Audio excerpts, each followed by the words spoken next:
안녕하세요. 이성호 세무사입니다. 최근에 주택을 뿐만 아니라 여러 가지 부동산에 대해서 자산 가치가 많이 상승을 했습니다. 따라서 곧 결혼을 앞두고 있는 자녀에 대해서 전세 보증금을 혹은 전세금을 대신 부모 입장에서 납부를 해줘야 되는 경우나 혹은 자녀의 교육 문제로 더 나은 환경에서 이사를 가고자 하는 경우 거기에 발생하는 자산에 대한 취득 자금이나 전세 자금에 대한 취득 자금이 만만치 않습니다.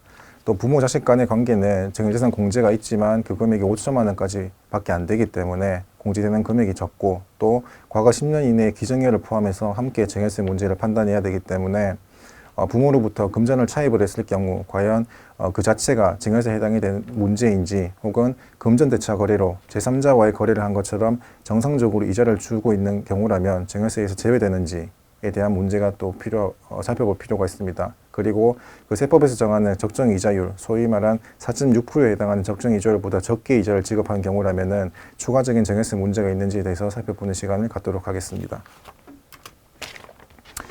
금전 무상 대안은 크게 두 가지로 이루어집니다. 첫 번째는 돈을 빌렸을 때 아예 무상으로 금전을 차입하는 경우와 금전 차입에 대한 이자 반대급부를 지급을 하되 세법상 적정 이자율보다 낮은 이자율로 금전을 차입하는 경우로 될 수 있습니다. 무상으로 금전을 차입하는 경우에는 세법상 적정 이자율인 연 4.6%에 대해서 대출 금액에 대한 증여상가액을 판단을 하게 되는데 이러한 증여상가액이 적정 이자율을 정했을 때 1,000만 원을 이상인 경우에는 증여재산가액으로 산정이 되기 때문에 과세 대상이 됩니다. 반대로 낮은 이자율로 반대급부를 지급하는 경우에는 적정 이자율에 대해서 실제 지급한 이자 상당액, 연 4.6% 미만에 대한 실질 지급한 이자 상당액을 차감한 나머지 금액이 1,000만 원을 초과하는지에 따라서 증여세 과세 대상이 되는 경우이기 때문에 금전으로 무상을 차입하는 경우에는 실질로 내가 줘야 되는 금액과 내가 실제로 준 금액과에 대한 차이가 1,000만 원을 초과하는지에 따라서 이상인지에 따라서 과세 대상이고 과세 대상이 아닐 수가 있다는 점 염두에 두시면 되겠습니다. 그렇다면 금전을 차입할 때 한꺼번에 많은 금액을 차입을 하면 내가 무상으로 차입을 하는 경우에는 당연히 증여세 과세 대상이 될 것이고 낮은 이자율로 반대급부를 지급한다고 하더라도 적정 이자율과 일정 부분 차이가 난다면은 원금 자체가 차입하는 금액 자체가 거액의 금원이라면은 또 1,000만 원 이상이 될 수가 있습니다. 따라서 부모님께 금전을 3회 이상에 걸쳐 나누어서 받는다고 했을 때 증여세 문제는 어떻게 되는지 살펴보도록 하겠습니다. 우리 세법에서는 금전을 여러 차례 나누어서 대차를 하는 경우에는 각각 대출받는 날을 기준으로 증여재산가액을 산정을 합니다. 따라서 원래 차입을 할 금액이 10억 원이라고 했을 때 이 10억 원을 일시에 받지 않고 18년도 그리고 19년도 20과 21년도 총 이 4회에 걸쳐 나눠서 받는다고 했을 때 차입 자금은 이 10억 원에 대해서 2억 5천, 2억 5천, 2억 5천, 2억 5천으로 총 4회에 걸쳐서 나눠서 받을 수 있습니다. 그렇다면 이 2억 5천에 대해서 적정 이자는 2억 5천에 대해서 연 4.6%이기 때문에 1,150만 원 정도가 적정 이자가 되고 실질 이자가 1%의 실질 이자를 지급해서 적정 이자율에 비해서 한참 미치지 못한다고 하더라도 이 1,150만 원과 250만 원의 차이가 1,000만 원이 이상이 되지 않고 900만 원 정도가 되기 때문에 각각 대출을 받는 날을 기준으로 증여상가액을 판단을 해서 이 900만 원에 대해서는 실질적으로는 4.6%에 많이 미달하는 1%의 만큼만 지급하고 돈을 쓰고 있는 것이지만 증여세 과세 대상이 되는 1,000만 원에 미달하기 때문에 이 2억 5천에 대해서는 증여세 과세 대상이 아니라는 것입니다.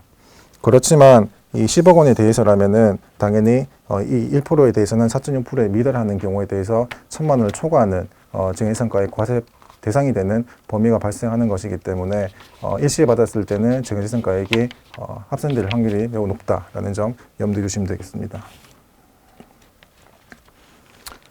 두 번째는 부모님이 빌려준 돈을 안 받아도 괜찮다고 하시면은 안 될까요? 대한 문제입니다. 채권자 마음이기도 합니다. 내가 돈을 빌려줬지만은 받지 않아도 되겠다라고 의사표시를 할 수는 있습니다. 그렇지만 우리 세법에서는 채권자가 채무 면제에 대해서 의사표시를 하는 날에 곧 증여를 하는 것으로 보기 때문에 이 날을 증여일자로 보게 됩니다.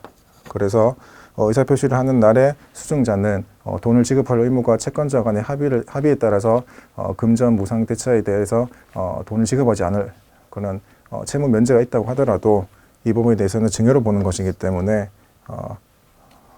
채권자에 대한 의사와 상관없이 증여 문제가 발생할 수 있다는 점 염두에 두시면 되겠습니다.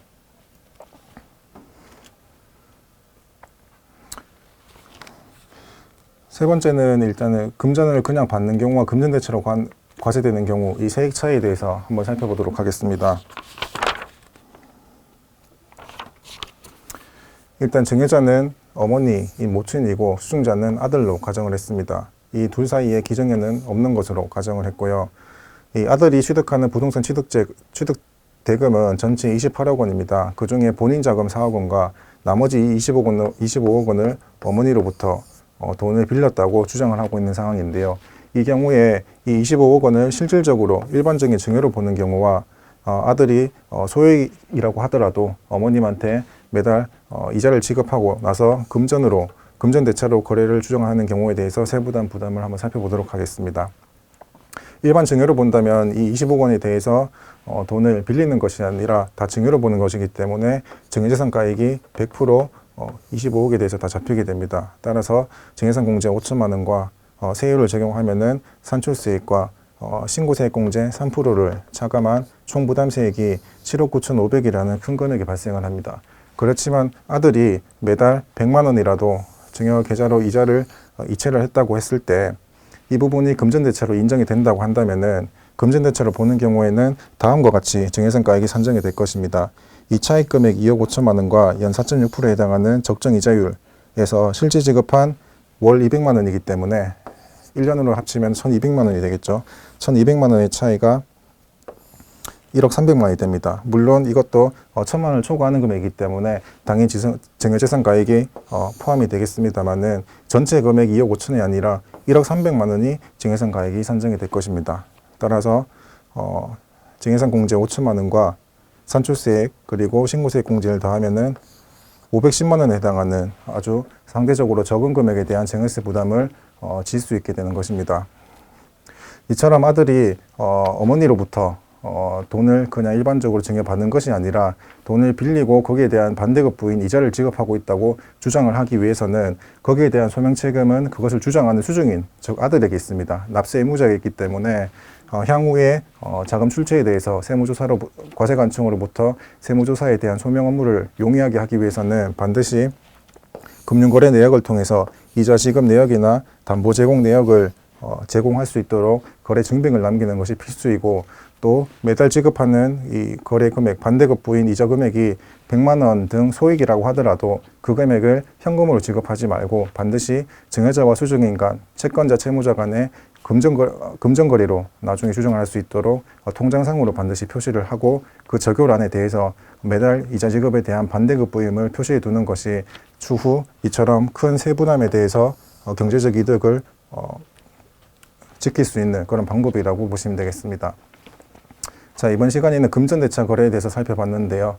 금전대차 거래는 과연 그 거래가 외부에서 보기에는 특수관계자 간의 거래라면 더더욱 일반 증여라고 볼 가능성이 높습니다. 따라서 이것이 금전거래 대차인지를 주장을 하기 위해서는 반드시 이자 지급에 대한 그 거래 내역에 대한 증빙을 평소에도 잘 확보를 꼼꼼히 해두는 것이 가장 중요한 증여세 절세 방법이 되겠습니다.